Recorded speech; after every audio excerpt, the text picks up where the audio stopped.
Hello everybody and welcome back to the channel. Welcome to the channel if you're new here. My name is Death by Punny and welcome back to Bendy and the Dark Revival.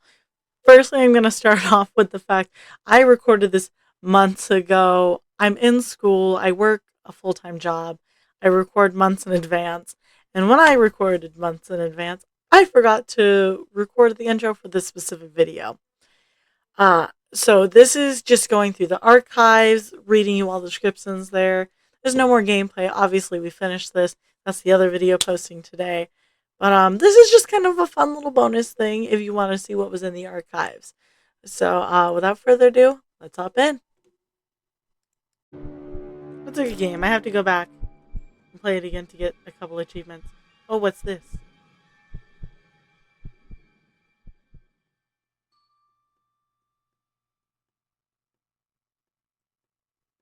Hmm.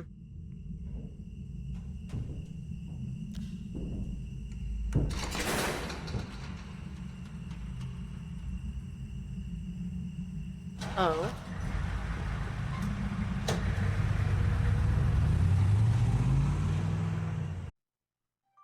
Oh. Welcome to the archives. Bendy and the Dark Revival is filled with various characters that each had a critical role in the progression of the game. Here in the archives, you will learn a little bit more about them in a close-up, personal way. Feel free to explore. Uh, the Bendy, the icon imp, was redesigned for Dark Revival to stand out a bit from his traditional cartoon appearance by giving him a suit of clothes. He posed some minor challenges, specifically creating a face that sported the classic Bendy eerie smile, but still managed to be heartwarming in the right conditions. He is fan favorite in his design just right. During production, we originally envisioned Bendy to talk a series of cute squeaks to contrast the dark, low voice in the Ink Demon, but this turned out to be very distracting. The idea was scrapped pretty early on.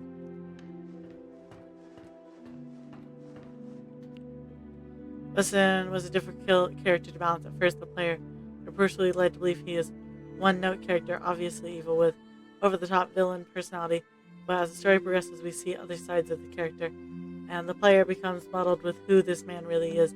In one draft, Wilson was written as a servant of Nathan Arch Jr., a separate character at the time, but the story made far more sense when the two characters became one, eliminating a lot of needless narrative complexity. Audrey is a one-of-a-kind, kind-hearted rogue with courage, determination, some flaws, and deep dark past. To make our story work, we needed some newcomer to the cartoon studio world, and Audrey was the perfect fresh eyes to help the experience the adventure. From day one of production, we knew if people didn't connect with Audrey by the end of the game itself wouldn't be successful. Fortunately, she turned out quite a memorable indeed and stands out than the other members of the cast.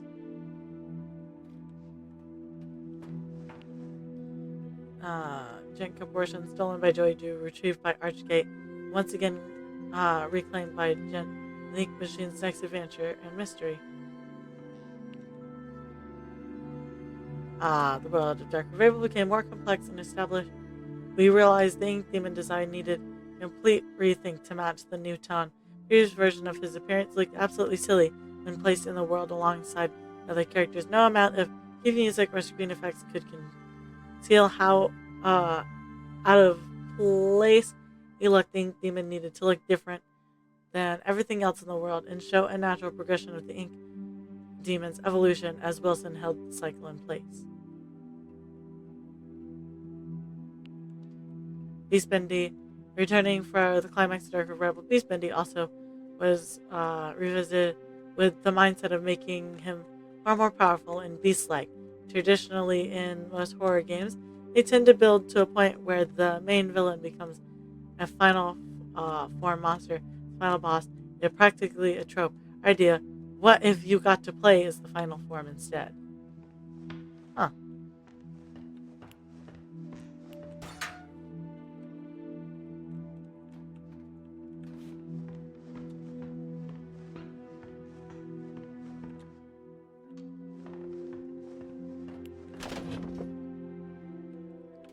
Oh, look at that.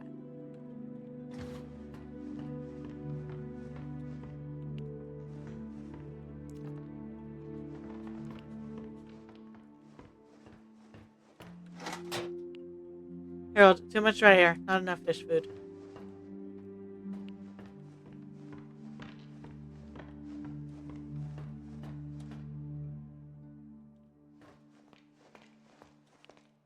The man, the legend, the memory, creating this version of Joey Drew was both exciting and daunting process. It was clear from the start that this Joey would be different from the one from the original Bendy and the Ink Machine game. This was a man with all the guilt from a past life, but without the experience to fully understand it. Real Joey Drew made many mistakes, but ultimately learned from them. This doesn't absolve him of his sins, but at the end of his life, was able to help correct some of them, help fight the darkness he created. The faithful maid, among other things, to Wilson, Betty was an important character to the story of Dark Revival.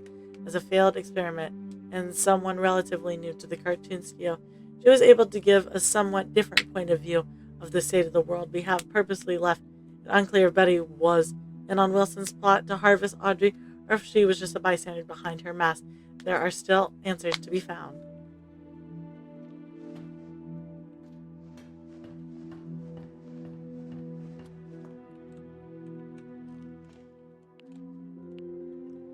No, you can't have it, Audrey.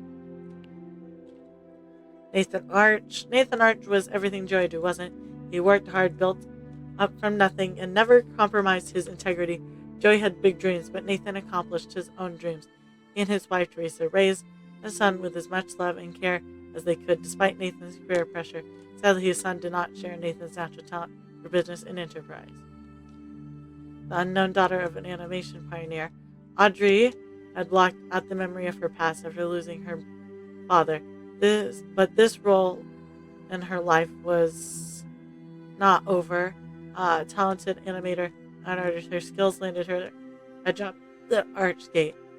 Was it fate that led her to reunite with Joey Drew's machine, the machine of her birth, or was it planned? Haunted by the impossible shadow of Nathan Arch, Wilson sought to achieve something that would make his father proud. By luck, he stumbled onto the ink machine, was able to become the cartoon world's new master. Holding the cycle in place, he continued his experiments that could not fully be realized until the ink demon was purged. However, unnaturally entertaining to and entering to and from the ink realm is taking a toll on Wilson's physical being, slowly robbing him of his health. Interesting. The going in and out basically kills you.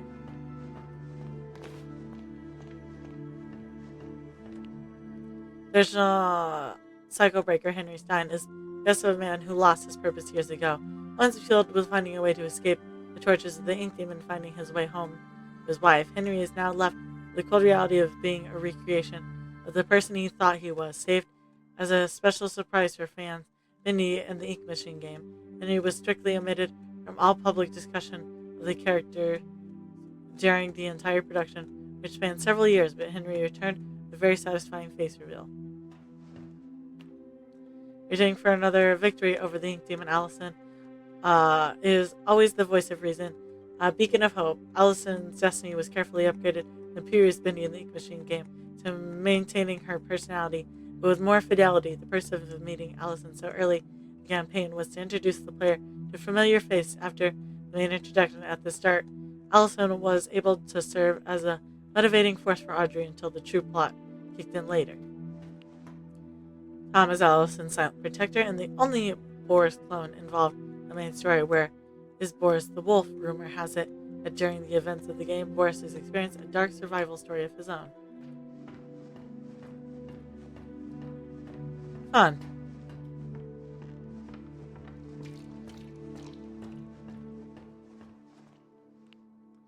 The cycle was held in place with influence of the ink demon held at bay by Cartoon World, was able to grow in advance, creating such characters as Porter and Lost Ones, who came to claim a new identity as an explorer. Porter was written with the knowledge that the Dark Revival would be featuring far more serious tone than the first game. Bendy, Lake Machine, his lighthearted innocence would help the player feel some warmth in his inky world of sorrow. Heidi.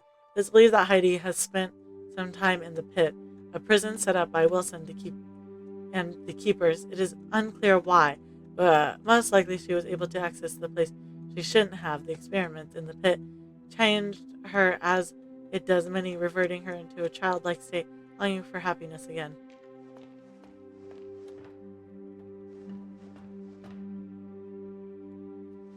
Okay, we'll go in there in just a second.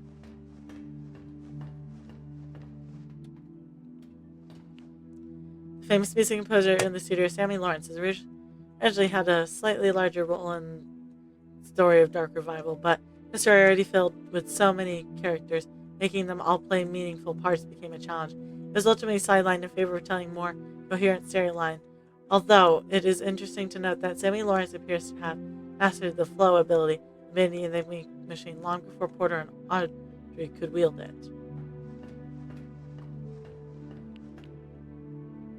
Lord Amok, ruler of the sewer. Lord Amok illustrates how the world of the ink has continued to develop into different societies deep within the darkest place. Through the weak in a fight, his name will simply never die. Self-appointed queen of the studio, Alice Angel is one of the most memorable faces of the Bendy world, forever lost in a tide of insanity. She is an absolute delight to write for as a character, and an angel with many layers, and will only tell the inky temptress will ever reappear. Ooh. King Widow. The Ink Widow have begun to infest.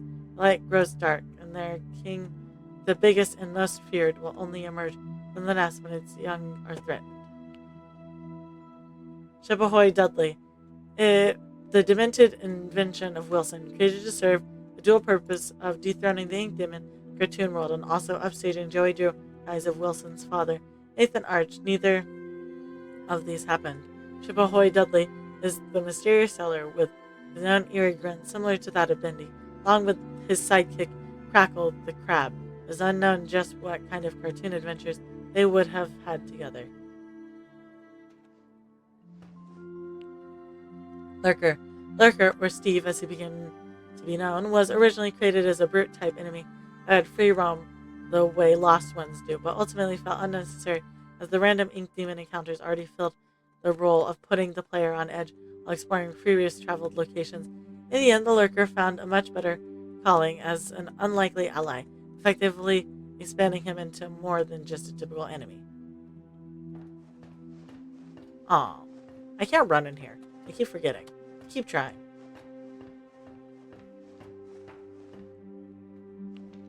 Alright, last room. The Keepers, Wilson's Dudley Guard and scientists, they aren't perfect, but the Keepers will get the job done, no matter the cost. They are reasonable for pressing the ink demon inside a smaller form, keeps his power sealed away. So Audrey came along and unknowingly changed the situation. The Keepers were visually designed to reflect the dangers and evils of the ink machine itself, faceless behind beings made of gears and wires, with no sense of mortality, ordered around like cattle, creation without a purpose. The Butcher Gang. Barley, Charles, and Edgar are the three original members of the Butcher Gang, were formed of the ink machine deconstructed by Alice Angel, her body parts and bonded together to stay alive, with sneak attacks on their prey. In Dark Revival, we meet an artificial fourth member of the gang, Carly, the ghost girl, although when you begin to examine her closely, Carly appears to be only a shell with perhaps someone inside.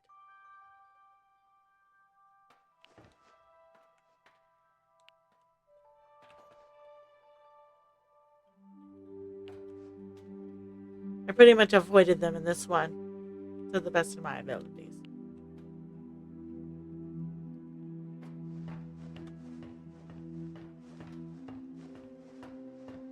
I think that's everything. I hope you enjoyed today's episode, and if you did, remember to like, that way I know you're enjoying the content I'm making. Or hit subscribe, that way YouTube brings you back here to see what happens next. And my social media is linked on my channel, so go check that out to see what I do outside of the gaming space. I won't take up any more of your time. I hope you have a good day. See y'all next time. Bye.